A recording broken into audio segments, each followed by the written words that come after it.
네, 전세영 교수입니다.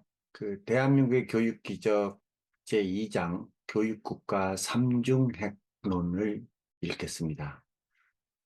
교육국가의 최소 3개 핵심 요소를 저는 수업과 학교와 정책이라고 생각해 봤습니다. 지구에 비유하자면 핵과 멘틀과 지표면이죠. 핵에 해당하는 수업은 교실에서 이루어지는데 선생님과 학생 그리고 교과서의 합창이라고 할 수 있죠. 또한 멘틀에 해당하는 학교는 수업을 제공하는 기관이며 교육 산업이라는 경제 섹터로 기능한다고 볼 수 있습니다. 지표면에 해당하는 교육 정책은 학교와 수업이 활성화될 수 있도록 조성하는 상호간 경쟁의 규칙을 말합니다. 이 챕터에서는 대한민국의 교육 기적이 이러한 삼중 핵이 서로 잘 맞물려 돌아간 하나의 오케스트레이션이라고 생각하고 그런 관점에서 글을 만들어 갑니다. 그 첫 번째 꼭지는 아, 교육이 먼저일까, 경제가 먼저일까라고 하는 질문으로부터 시작됩니다. 교육이 국가와 경제 발전의 원천이 된다는 것은 재론의 여지가 없는 사실로 수용되고 있죠. OECD는 특히 21세기 경제를 지식경제로, 경제시대로 선언하고 회원국들의 교육혁명을 제1 경제정책으로 선언하였습니다. 이것이 C20세기 후반 말년 1990년대 후반 95년대쯤 선언된 스토리입니다. 물론 근대 산업사회 시대가 열린 후 인류는 전무후무할 경제적 번영을 이루었음에도 전 세계 70억 인구 간 그리고 200개 국가 간의 불평등은 더욱 커졌습니다. 그리고 그런 불평등과 가난을 극복하기 위한 많은 처방과 막대한 원조자금이 투자되었지만 해결의 기미는 보이질 않고 있죠. 2011년 밀스라는 국제개발협력 전문가였던 분이 글을 썼는데 아프리카는 왜 가난한가라는 책을 썼고 그 아프리카의 빈곤이 아프리카의 정치 지도자들이 일종의 국제 원조의전형 가난의 영속화를 그들 스스로 선택한 것이 아닌가라고 비판하고 있습니다. 21세기는 그 4차 산업혁명의 시대로 진입하고 있고 선진국의 부는 더욱 치솟을 것이나 농테일 법칙이 설명하는 것처럼 빈부간 격차는 더 커지고 가난은 항구화되고 있습니다. 그 대안으로 제안된 교육이 그래서 때로는 오히려 면책용 회피 전략으로까지 비판받습니다. 그래서 이미 실패로 판명된 공산주의적 혁명론은 그럼에도 불구하고 아직도 세계 곳곳에서 힘을 발휘하고 있고 지난 몇 년간 ISIS와 같은 종교적 극단론까지 등장했었죠. 사실 이러한 그 교육 발전 전략에 대한 비관적 견해는 1960년대 이른바 교육주의라는 에듀케이셔니즘이라는 풍조로 비판을 받기까지 했습니다. 아, 교육주의란 로스바드라고 하는 자유주의 경제학자가 아, 그 극단적 자유주의자를 비판하면서 사용한 개념입니다.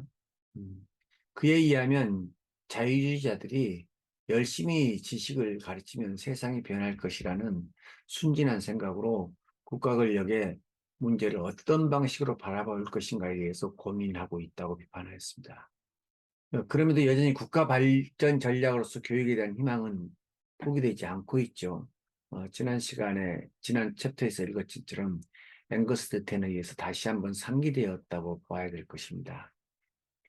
이런 세계적 조류에 부응하고자 유엔은 2012년 교육 최우선 선언을 주장하고 지속 가능 발전 목표의 제4목표로 양질의 교육을 설정한 것도 결국 발전도상국의 발전 문제가 세계 전체와 연결된 문제이며 교육은 불가결의 수단임을 말해줍니다.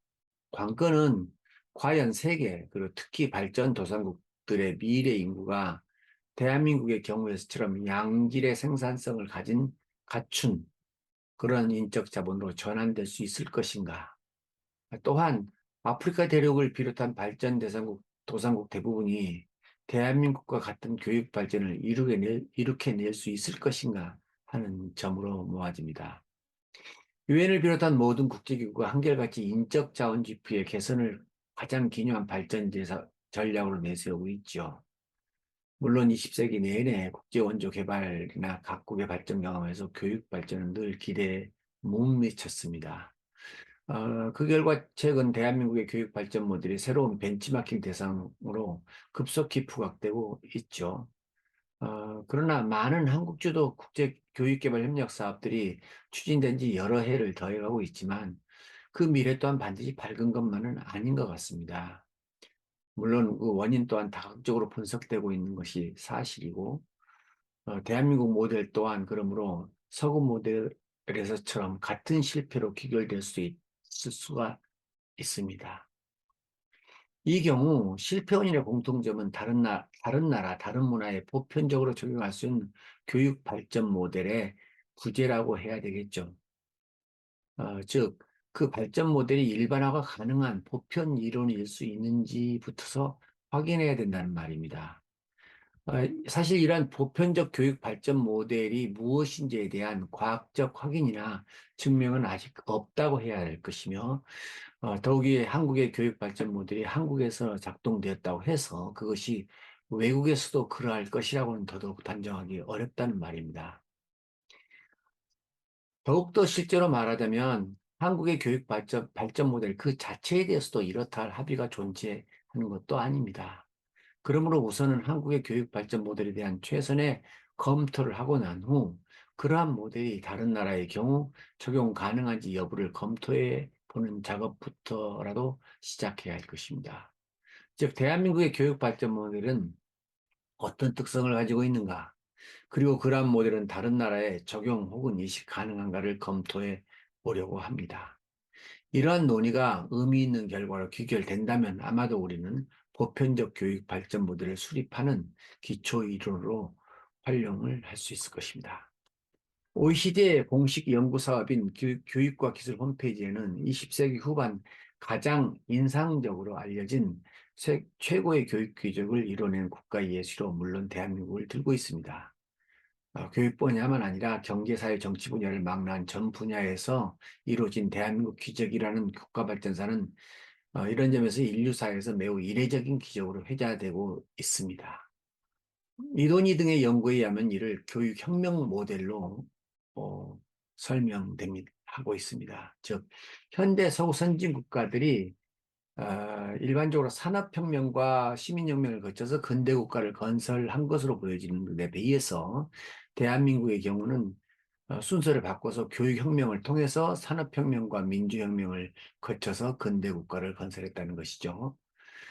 대한민국의 기적적 발전 과정에 대해서 세계가 주목을 하기 시작한 것은 1980년대 이른바 신흥산업국가 닉스, Newly Industrialized Country라 또는 아시아의 네 마리 용으로 한국과 대만과 싱가포르과 홍콩을 거들기 시작할 때였습니다. 대한민국은 20세기 전반 식민과 분단과 전쟁을 겪고 세계에서 가장 가난한 국가였음에도 불구하고 한 세대도 지나기 전에 일약 중진국으로 급부상했고 무엇보다도 불과 10여 년 전까지만 해도 원조해주던 이웃 동아시아 국가들을 훌쩍 뛰어넘어 버렸다는 사실입니다. 1960년대 이후 성립된 인간 발전 이론은 원천 자본이 절대 빈약한 국가와 개인은 교육을 통해서 인간 자본을 축적하여 성장과 발전을 이루고 할 수 있다는 가설이 입각했는데 대한민국은 가장 신뢰롭고 타당한 증거로서 채택되었으며 많은 연구의 대상이 되었습니다. 2016년 노벨 경제학상 수상자인 앵거스 디턴이 그에 져서 유리한 탈출에서 명확하게 언급한 바와 같은 것이죠. 그러나 이러한 대한민국의 교육 발전 모델이 다른 개발도상국에 쉽게 재현된다는 것은 기대하기는 어려운 일입니다. 그 이유는 다시 말하겠지만 여러 가지가 있겠으나 무엇보다도 대한민국의 경험이 다른 나라에서 재현을 가능할 수 있는 일반화된 혹은 과학적 혹은 학문적 이론으로 정립된 적이 없기 때문입니다. 물론 대한민국의 교육발전사를 설명하려는 시도는 교육 내 변인이 교육의 변인과 관계를 설정할 때 그것이 선행 변인인가 후행 변인가를 먼저 규명하는 데서부터 시작해야 될 것입니다. 1980년대 한국이 닉스의 이론이 되었을 때 인적 자본이라는 변인에 기초한 새로운 설명 체제가 등장하였죠. 이는 전통적으로 경제 발전을 설명하는 이론이 교육 외 변인에 두었던 물적 자본 선행 이론이었던 것과는 전혀 다른 것으로서 교육 발전이 경제 발전의 원인이 될 수 있다는 관점이었습니다. 아, 이를 일러 인적 자본 이론이라고 그러죠. 물론 이후로 아직까지도 원인이 아닌 결과로 인식되고 설명되는 경우도 그 반대의 경우와 비교하여 사실상 대소나 정부를 가릴 수가 없습니다. 다시 말해서 한국 교육의 발전이 경제 발전의 원인이 되었다는 것은 그렇게 볼 수 있는 측면이 있다는 것이 반드시 꼭 그렇다고는 할 수 없으며, 그 반대로 경제 발전의 과실로서 교육이 발전됐다는 설명 또한 상당한 설명력을 가지고 있다는 것입니다. 굳이 타협적이라면 양자간 앞서거니 뒤서거니 하는 교차적 진행이 있었다고 하는 편이 가장 안전할 것입니다. 그럼에도 불구하고 그 절반의 관점인 인적 자본론 쪽, 곧 교육 발전이 경제 발전의 선행변이 된다는 것을 수용할 경우에 후속되는 질문, 곧 그렇다면 교육 발전의 선행 변이는 무엇인가를 설정하고 그에 대한 해답을 찾아야 할 것입니다. 이 경우 그 해답을 찾는 데 있어서 당연히 경제 발전을 포함한 교육의 변이도 대상이 있을 것입니다. 그보다는 그러나 교육 내 변인에 대한 탐색의 필요성이 대두됩니다. 왜냐하면 그러한 변인들은 교육 발전의 주체인 교육 체제가 자체적으로 통제 및 동원 가능한 요인이어야 하기 때문입니다. 대한민국 교육이 재현 불가능한 기적이 아니라 재현 가능한 역사가 되려면 그러한 변인들은 더 이상 비밀과 무지의 영역으로 붙어서 상식과 지식의 영역으로 옮겨져야 할 것입니다. 어, 다음 시간에는 이러한 시도들 중에서 있었던 대표적인 시도들에 대해서 읽어보도록 하겠습니다.